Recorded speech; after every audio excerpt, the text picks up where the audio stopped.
Welcome to Overcome Podcast. In today's episode, I'm going to talk with Hannah Turkington, football player from Ireland that had the same injury that I had recently, which is the Lisfranc injury. And she's going to talk about how it was, the recovery process, the things that she did to get better, and also how was the comeback after such a major injury. So this is a great episode. I'm really looking forward to learn more from her experience on that type of injury.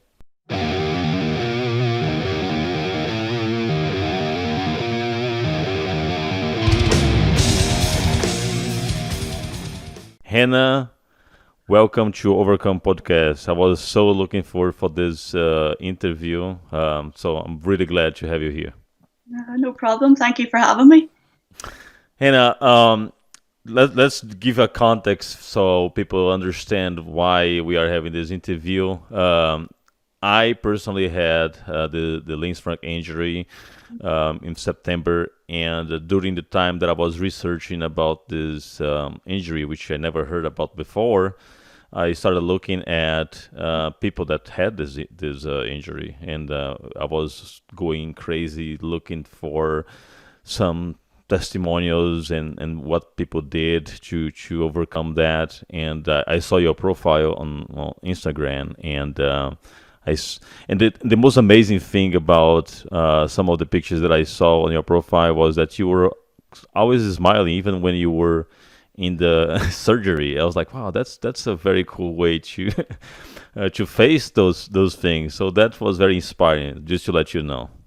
Oh, thank you. So Yeah, it's let's always a smile.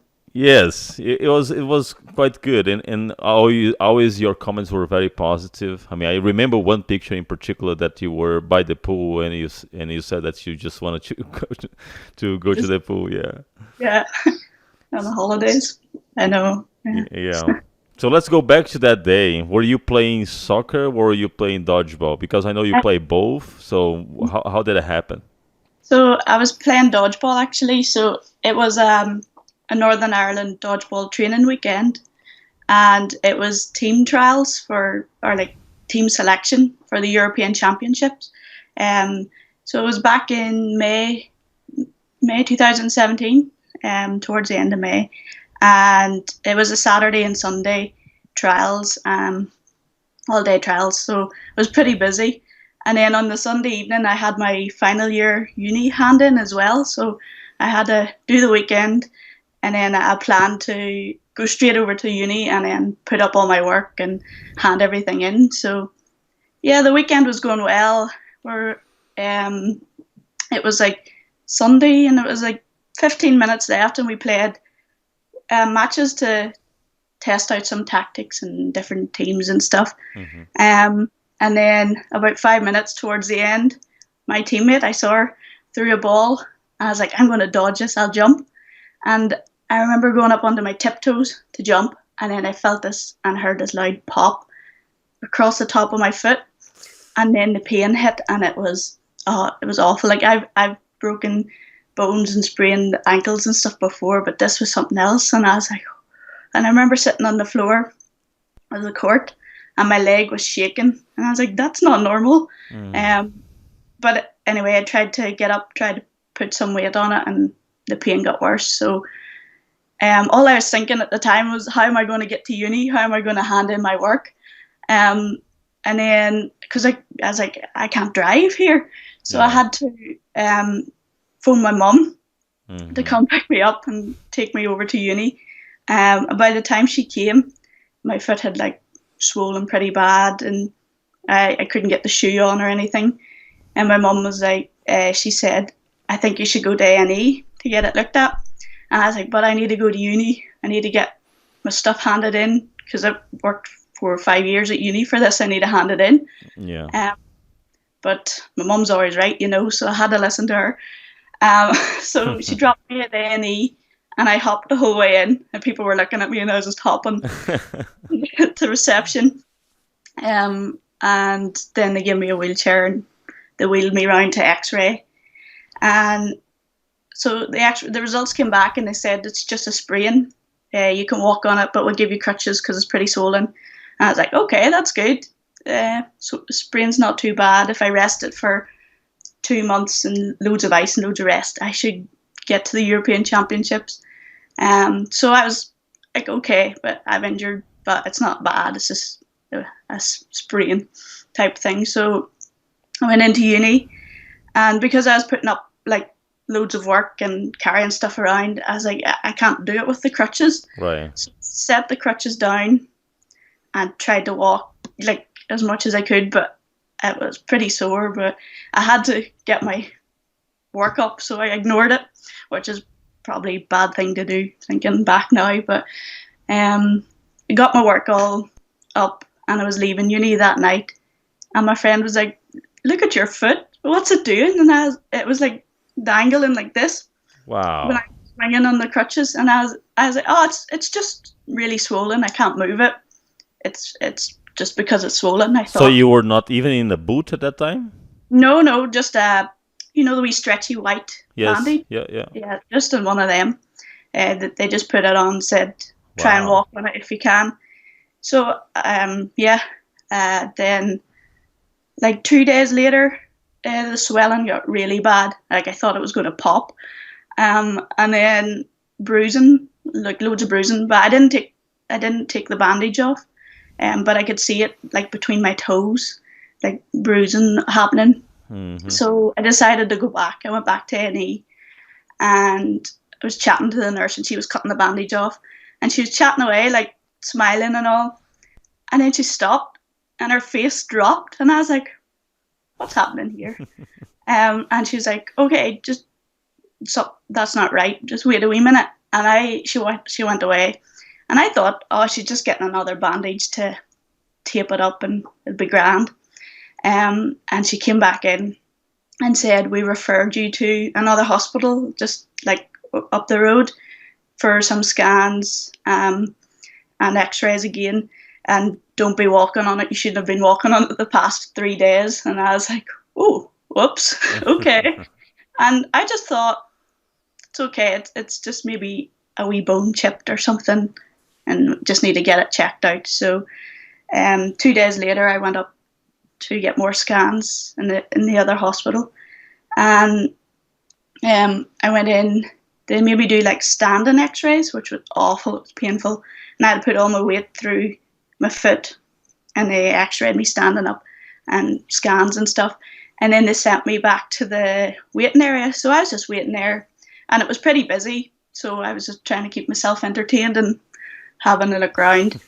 And there was a screen down at the bottom of the room, and like 5 or 6 staff around it, like pointing and having a wee look. And I was like, "Oh, I wonder what's happened there. That must be something pretty exciting." You were wondering why they're looking at with such a Yeah, interest. why is there so many people? Because all day, because I've been there about 2 hours now, and all day it's just been 2 or 3 people at the screen, and the way off they went to sort people out.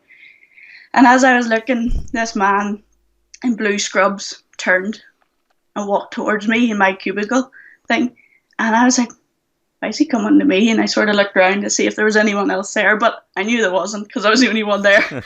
And he walked towards me, and I was like, "Oh, okay. Well, maybe something's broken. We'll be all right."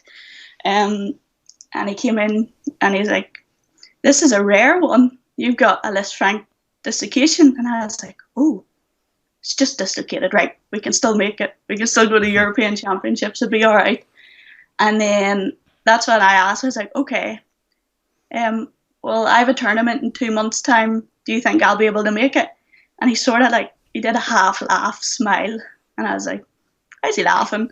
And he goes, "No, you're going to need surgery. You're going to have to get pins in because I've ruptured the ligaments between my like toes and the midfoot. Yep. Basically everything that holds it all together, all the bones." Same thing here. Yeah. So he said whenever I did the standing X-ray, they could see that like all the bones had separated, not stayed in place. And I was like, at that point, when he mentioned the surgery and pins, I zoned out. I could hear him talking, but I wasn't listening. I was just staring at the floor, like, "Oh no, like what do I do now?" Um, and then he went away, but because I wasn't listening, I don't know what was happening.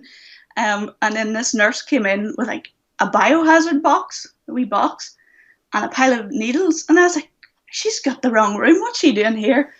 Um, and then she said that I'm going to be put in cast, like a hard cast now, and that I have to inject myself every day with Claxine injections so I don't get clots. So she showed me how to do that, and I was like, everything was happening so fast now, and people were like 3 or 4 people coming in, injections. And you were by yourself there? Yeah, it was yeah. They'd only let me on through, and my sister was out in the waiting area, and I didn't have my phone because I give her my phone. Like I'll be half an hour, and this was about 2 hours, maybe more in, and I was like, I have no way of telling her either. So she was just waiting out there. I was by myself, and they put me in a cast, and I got these injections and all. And then next thing I know, I was standing outside the wee room with crutches, cast, a box of needles, and a biohazard box. And I was like, I can't get out of here. So I was trying to hobble with all the crutches and make my way to where my sister was. And then I finally got there, and she's like, "Oh, have you broken your foot?" Because she's on the dodgeball team with me as well. Um, and I was like, I just looked at her and was like, "No, I need surgery." And and then she was like, "Oh, okay." And she ran to get the car, and then I phoned my mum and explained all, and I was a wee bit upset then, but Wow, that yeah, was really shocking to you. You were not expecting this outcome at no, all. but no, because at first they said it was a sprain, so I was like, sprains. I've sprained my ankles before. I hopefully make it back in time for two Yeah. months. And But the movement that you did that caused the injury, I'm pretty sure that was a move that you've done many times, right? I mean, 100%. you didn't do anything new at that point, right? No, I just went up into my tiptoes, like a heel raise type thing, and then it just popped. So if you look back, you don't even know why that happened, right? Because it No, was the same movement. yeah, no, I don't even know why. Maybe because it was an intense 2 days, and I'd been training like with my football team and my dodgeball team, and at that time I was playing volleyball as well.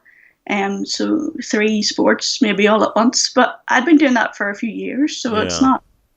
I don't know what happened. Yeah, and Maybe you were extremely health, athletic, so it's yeah, tough because when it happened to me, it was also a movement that I've done before.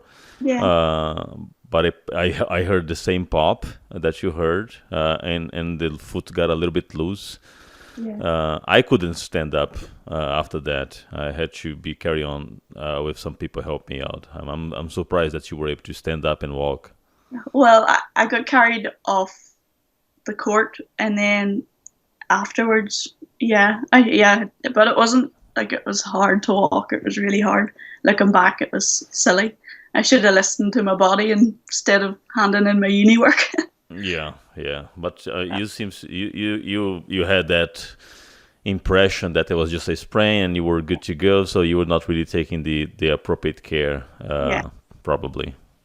yeah. So So after that day that you got the cast and everything, how long it took for you to get the surgery? Like a couple of weeks or like a month?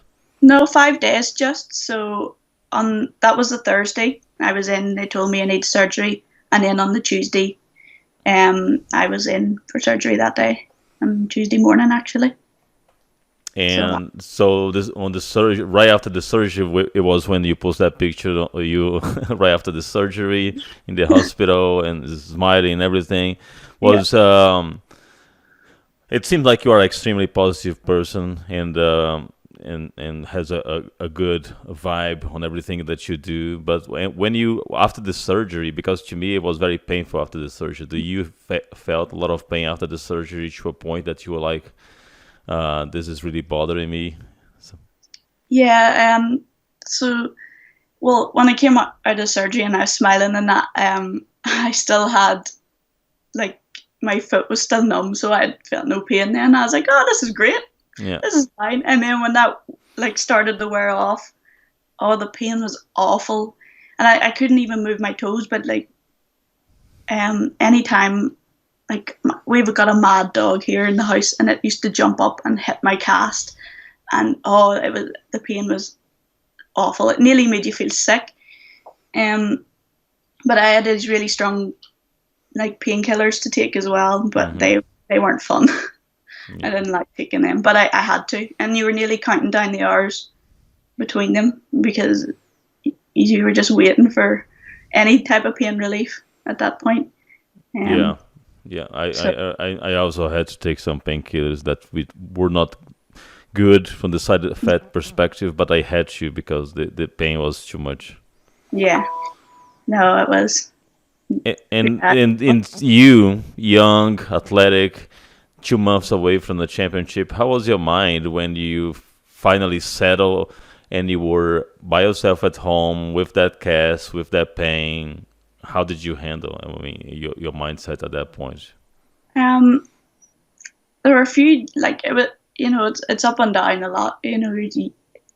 Um, there's bad days, and you're thinking why and how, and it's just really you get really frustrated. So what I did to distract myself from that is I kept myself busy, and I still would have gone to all my like dodgeball and football and volleyball training, and I would have just sat at the sideline, and I actually learned a lot. Sitting at the sideline, you learn and see a lot of things that you don't see on the court. So that was helping me a lot. Um, and it just made me want to come back, and um, yeah, I had a really good bunch of friends and family, and they kept Mhm. me distracted a lot as well. We'd just like go to pub quizzes or have games night or family holidays, and they kept my spirits up a lot. So I think that's important, to keep not distracted, but I found it if I was sitting on my own, I'd just overthink it all and just think of the bad things instead of the good things. So Yeah, yeah. I hear. Unfortunately, to me, in the beginning, I really wanted to be isolated. It was just a feeling that since I was not feeling myself, I yeah, wanted to be isolated, which is not good. But this is something that happened to me. That's why I was wondering if it happened to you at some point that you were like, I just wanted to be here by myself and isolate myself from everything. yeah. There was a few days like that. There was a few days where my friends would message me to come out, and I was like, I just don't feel like it, and but upset that day or annoyed with myself that day.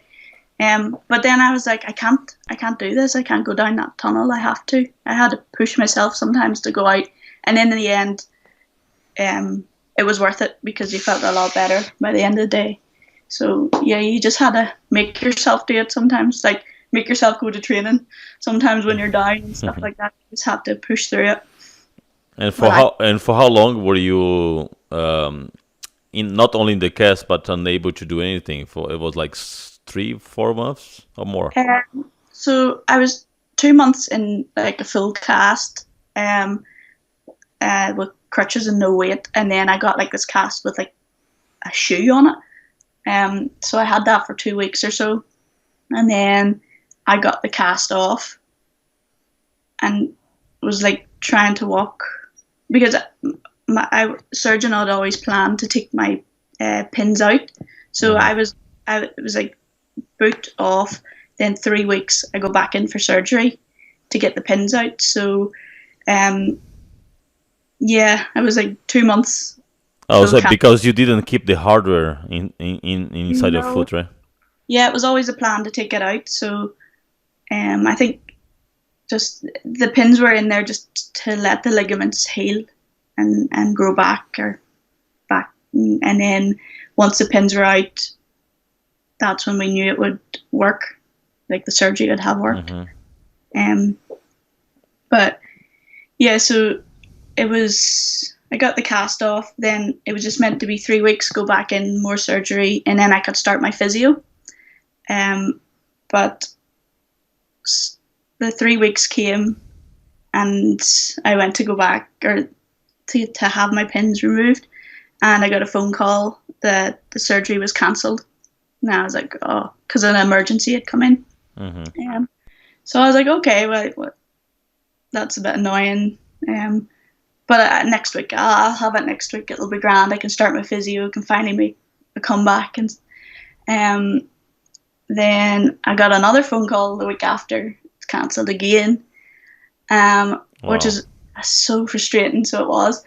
And then eventually it was 5 times in a row got cancelled because emergencies, Wow. and the surgeon couldn't do the surgery. And by the fifth time, I was so frustrated and so upset. And I remember coming off the phone call from the hospital and like that we've cancelled the surgery. I remember I was in work actually. I was just sitting outside and I cried. I was like, I'm never going to get this fixed. It's over. Like, Yeah. why me type thing. And then finally got the surgery and the pins removed. And yeah, then I finally could start physio properly. But that wasn't until 5 months after the injury. So I was waiting for 5 months to get the pins removed to start Physio. physio. Yeah, Wow. That's a long time. That's a long yeah. time. And I was in crutches the whole time as well. Um, that was sore in the hands. And then after all that, you start the physio. Yes. And for how long you did the physio? So I got the pins out in October. So my um, and then I had to wait 2 weeks till the stitches healed and all. So it was 2 weeks after that. So towards the end of October 2017, um, I started physio, and um, I was walking with a really bad limp. So we had to work on that in physio, and I couldn't. When I come out of the cast, I couldn't move my ankle up or down, and couldn't Yeah. wiggle my toes or anything. Yeah, it was kind of freaky because you're telling your foot to move, And it but doesn't. it just was. And if you move just a little bit, it hurts. I'm not Yeah, I'm not sure if you also had problems to move your toes because yeah. that's one thing that I'm having problem right now. I couldn't move my toes at all. So when I went in for cast changes and stitches checkup, they were like, right, stay very still. Because they're they just got I've just got the pins in and they were changing the cast and stuff. But when they went out of the room, I'd try and move my toes just to see if I could because it felt really weird. Just a wee wiggle, it would be all right. Um, but it wouldn't. I couldn't move anything, and I remember every time I got a cast change, which was every week at the start, just with the stitches and stuff. Um, I used to come back out really annoyed with myself and frustrated. It's like I can't move anything. Is there something else wrong, or is this normal? And it was hard Did after. did you research anything about the injury and about other people having this injury when you were like in class and at home? Because I did a lot of research on that. That's why that's how I found you. No, I did too. Yeah, I did a lot of research, but I found it hard to get information because there wasn't a lot of information out there. Uh, like it's quite a rare injury to get, and so yeah, I was on Instagram too and following people who had the injury and seeing how they were doing when I was injured as well. And yeah, but Yeah. sometimes I find if I Google or research it makes me feel worse. So You know, to me, it was really good. I was able to find a couple of people that had this injury, and they actually post entire story on their YouTube channel, yeah, and they were explaining everything because on one of that person had said that on the second day after the surgery, she was in so much pain that she had to get morphine. And then when I was after the surgery, I felt a lot of pain on the first and the second day. I mean, it was like ridiculous painful that I had to take painkillers every 3 hours. yeah, So at least I kind of was prepared for those symptoms because I knew it was going to be normal because other people were experiencing the same. So I found very important to me to get those insights. Of course, the recovery time is different because some of the people that I was following and reading, they were older. They were some of those people were not in shape, so all those things contribute, right? Like you are younger and you heal way faster than me, so that's just normal. Yeah, well, actually, my physio says I'm a slow healer, so I don't know. You'll probably heal faster than me, Yeah, but maybe. But it is interesting because it's a very rare injury. I was reading that it happens for one person on every 65,000. So we were lucky ones to have it. well, yeah. A year. So it's a very rare. But here in the United States, it happens a lot with NFL players.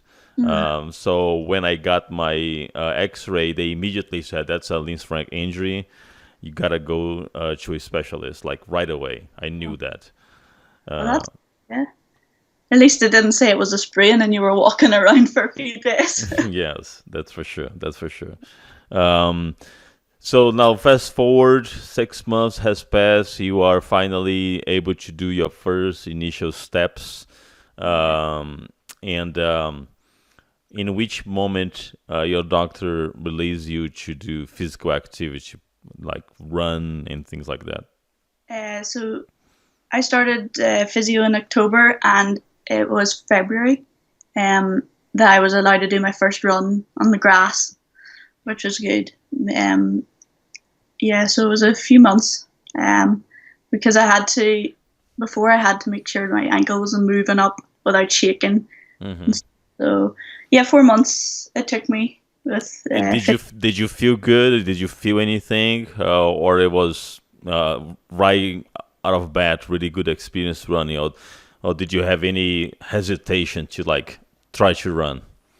Yeah, I was a bit scared, I just was because the injury happened so like run on my tiptoes, and it was sort of that running. Am I going to re-injure myself again type thing? Hmm. Yeah, but no, it went well. It was sore. I was sore afterwards. I iced it and stuff, but yeah, it felt good just to be able to do that, to put my boots back on and run in the grass again.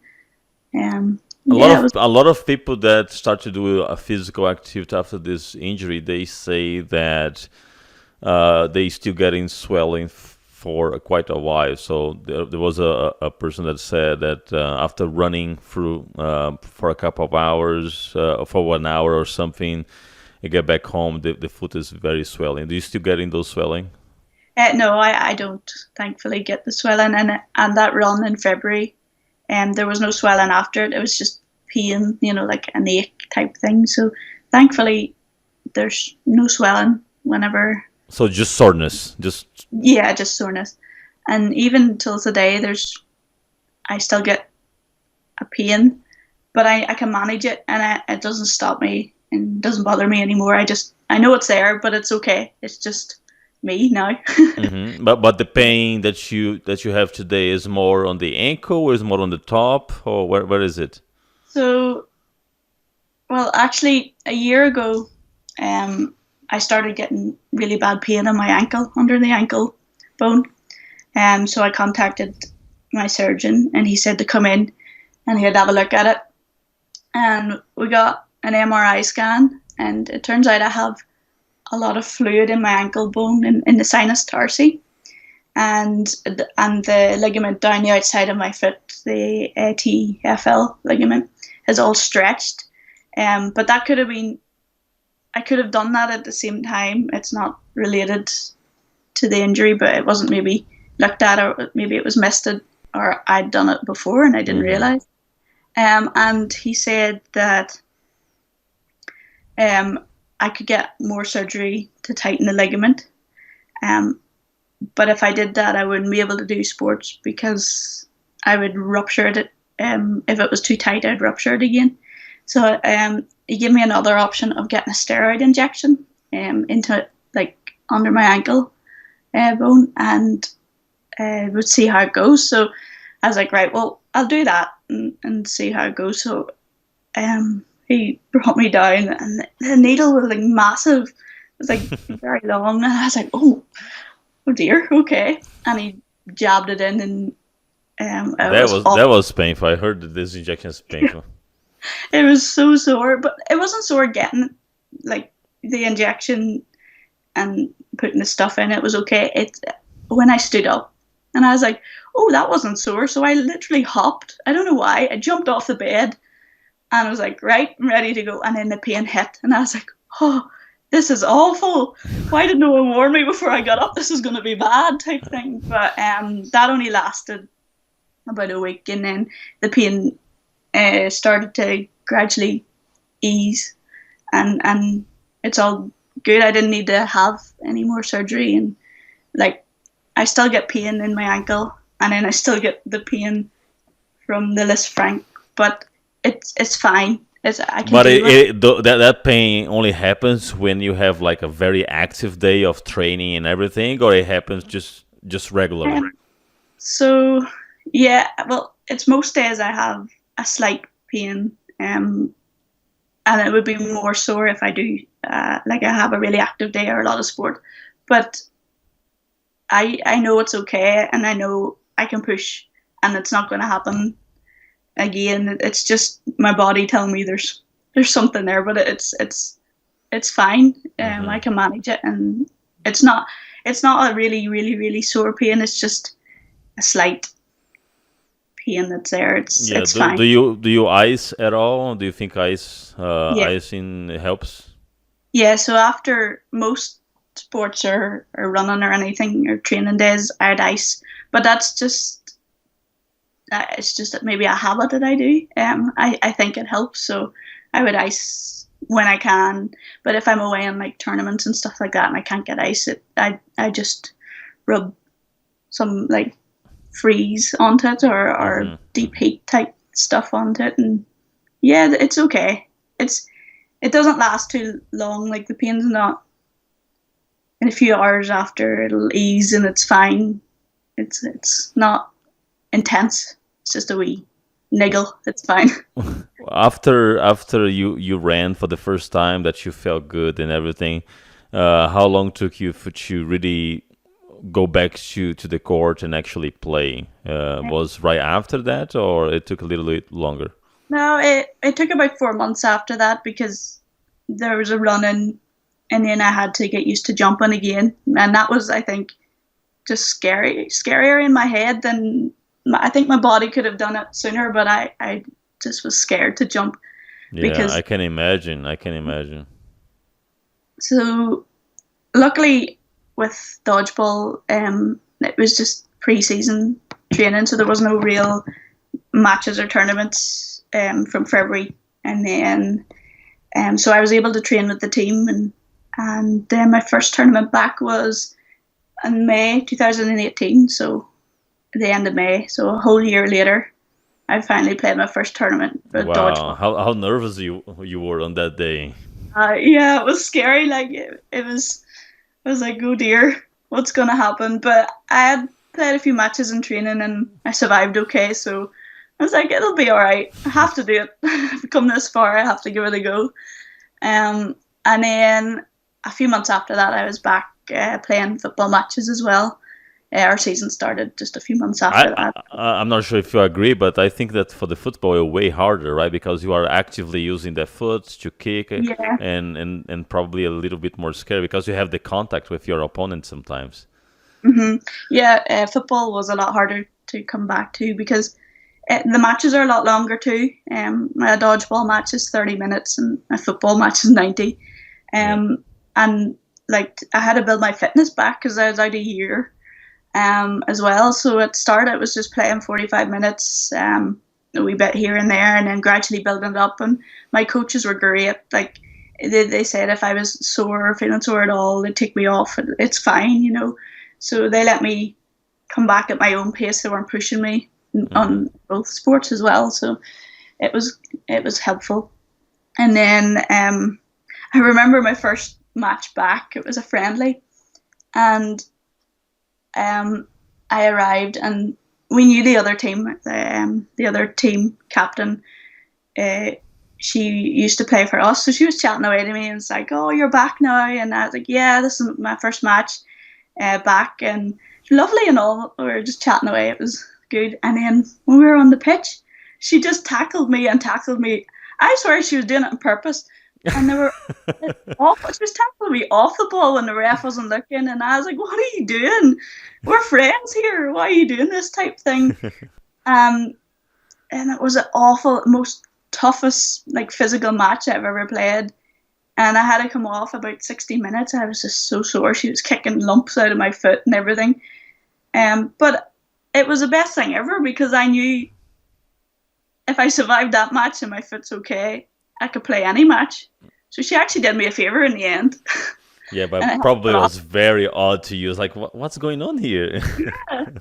I didn't know why. I haven't seen her since, so maybe she just Well, was like, she will listen to this podcast and she was like, "Oh, I yeah, remember that. I remember that day."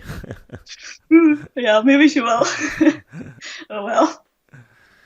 But yeah, no, she actually did me a favor in the end, and it gave me more confidence to play and push myself a bit further because I knew I could survive that attack. Yeah. So One of the things that happened to me also many times, and people keep saying that, oh, you're gonna come back stronger, you're gonna be so much better when you come back. I'm still not convinced of that, but I think I will come back for sure. I'm not sure if I will come back stronger. I will come back probably mentally strong. I'm not sure if physically it will be the same. But on your case, do you feel that today, do you play better than in the past just because you built that mental toughness? And do you think that the overall package that you have today is better prior to the injury? yeah, I think so. Um, like like I said, I learned a lot sitting at the sidelines as well, and I was like, I've learned this and that, and I want to show people I've learned this. So I pushed myself like to work on things that I knew I was weaker on, and then I've come back now and I feel a lot faster and quicker at football. And back when I did my injury, I was only in dodgeball about a year. So now, 3 or 4 years later, I understand the game a lot better, and I feel like I'm playing a lot better now. So it is true, like you can come back better than you were before if you use the time wisely and Hmm. learn from. But this is more from the tactical standpoint you're talking about. I'm talking about more about the psychological and mental readiness. Do you think that it did contribute with you to get more mature and to face more hard times? Do you think that that situation really improved your mindset? Um, yeah, probably did. Like, I don't know. I'm sure I just sort of get on the pitch and court and play and Because you also coach, right? I think you said that you coach a team, right? yeah. So I help coach the wee junior uh, team in football. They're only like wee ones, like 4 or 5 year olds, but it's good fun. And yeah, yeah, I coach them and try and build them up through the Hmm. stages. And yeah, Yeah, I think definitely it helps from the mental perspective to after a major injury like that, you always come back with a different perspective. yeah, And perspective is everything because I remember that yesterday I was able to grab marbles with my foot and I was so happy because I was not able to do that on Monday and I already did yesterday, 5 days later. And my friends said, "You are so happy just because we were able to grab marbles." I said, "Yeah, a perspective, little things." yeah, no, yeah, yeah. I don't know. I just try to think of how far I've come, and I was like, I'm over the worst. So I there's nothing stopping me now. I just keep going, see what Hmm. happens until I don't Did know. you already after the surgery? Did you already went through the entire season of tournament, playing, or were you in the bench sometimes because of soreness, or did you actually went through the entire season playing? So when I come back, dodgeball season um, it just sort of ended. There's a tournament at the end of the year, so I did that tournament, and then my football season had just started. So I come back and I started each game for football, um, and then would come off maybe they were letting me build up my fitness and stuff, so I'd maybe come off just after half time and then gradually Hmm. build it up till our last game of the year was it actually went to extra time and I played like a full 120 minutes or something, and yeah, it was great just to build it up. But yeah, I'd started each game, um, and maybe I started each game just because they knew they'd have to make a sub, and they didn't. Sometimes I didn't really know how long it was going to last, so maybe they started me so that they could sub someone in that would last the actual length of the game.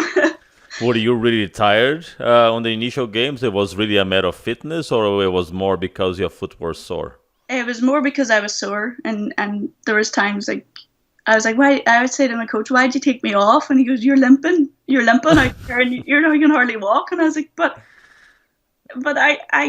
my mind was there. My mind wanted to play on, but my body sort of give up. And You were not even noticed that you were limping, right? no, I didn't. And that happened in dodgeball too. Some coaches would come up to me, and say, "You need to have a break. You're limping." And I'm like, "No, I'm not. Am I?" And then I realize, oh wait, hold on, I am a bit sore. And when I stop and actually listen to my body that I realize, okay, I'm sore. um. So yeah, the coaches, my football coach, looked out for that. So when I started limping, he'd take me off. So that's what I needed to work on. Yeah. So Limping. it was not really the fitness. I mean, probably you gain condition with time, but you were not really feeling tired. Yeah. No, I wasn't feeling tired. It was just building up the like how much my ankle could take. I don't know, like Hmm. the just making it stronger so that I wasn't limping after 60 minutes or something like that. So it just took a wee while for my foot to get used to all the impact and the running and the intensity of it all. Again. Besides the physio, did you also do any type of specific exercise to strengthening your legs and because I saw one picture when as soon as you removed the cast that was very uneven, right? And so Yeah. you probably work a lot on evening that out, right? Yeah, so yeah, my leg had lost so much muscle. I could put my hand around like my quad at one point, and I was like, "This is really bad."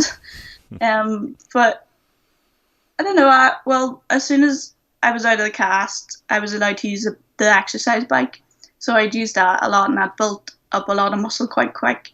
And then I was at the gym doing some exercises as well, like strength and condition stuff, and that built the muscle back as well. But the main thing was that helped was actually just doing the training sessions with the team for football and dodgeball. There's a lot in dodgeball. There's a lot of like squatting up and down to double Hmm. block, and Yeah. that helped the most really to build it all back. My leg was so sore, the left leg every time. It felt like it done like twice the work. Well, it did probably do twice the workout as my right leg, but finally they're both the same size now, so got there in the end. From the nutrition perspective, did you have any special diet when you were completely on your cast and not training and everything? Because to me, it was always a concern that I was trying to eat healthy to Yeah. somehow help on the healing process. So I was always very concerned about that. Not sure if you were. Well, yeah, I would always try to have eaten healthy before, and I kind of continued that throughout.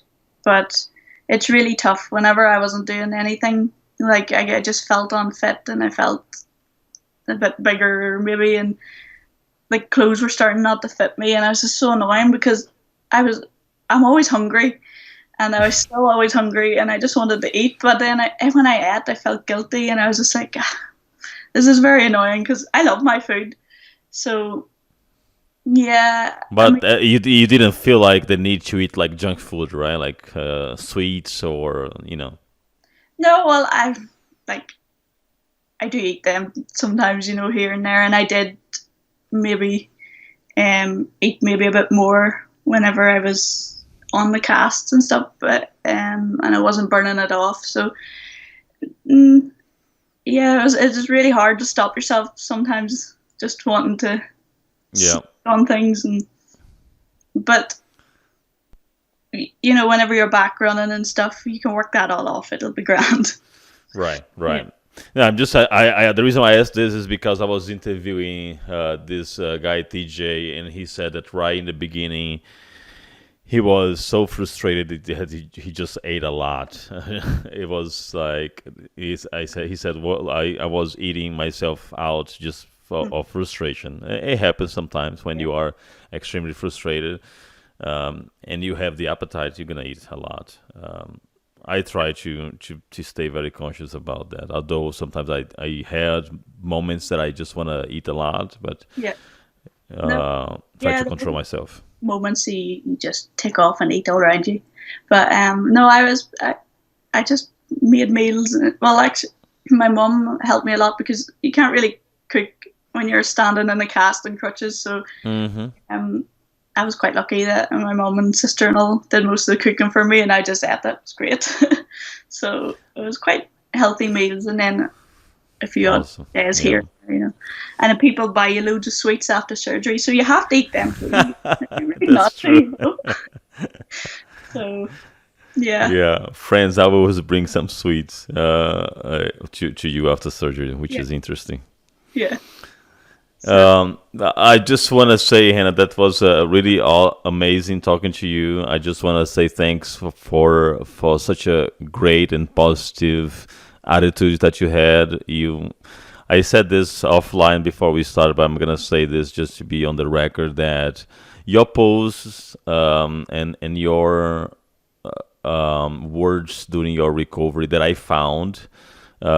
Just putting hashtag Lisfranc injury yeah, on Instagram because everyone was looking for this. So I saw a lot of posts, and then I that's how I met you, yeah. and I saw the pictures. But it was amazing to see how positive you were, very inspiring. So be Thank aware that this state of mind and this type of sharing really help a lot of people. There is a lot of bad things in social media, but I think that when you have the opportunity to share good things and experience like you did, it helps other people, right? So I just want to say thank you for that. no problem. Thank you. Yeah, it was amazing, and talking to you today was great. I think a lot of people that has this injury, they research and hopefully they will find this interview, this podcast with this full story. Amazing comeback to be able to play again, to feel alive again, and to understand that this was just a bad chapter, but you continue to move on. Yeah, yeah. No, Do there's you all. have Do you have any final words of encouragement for all of us?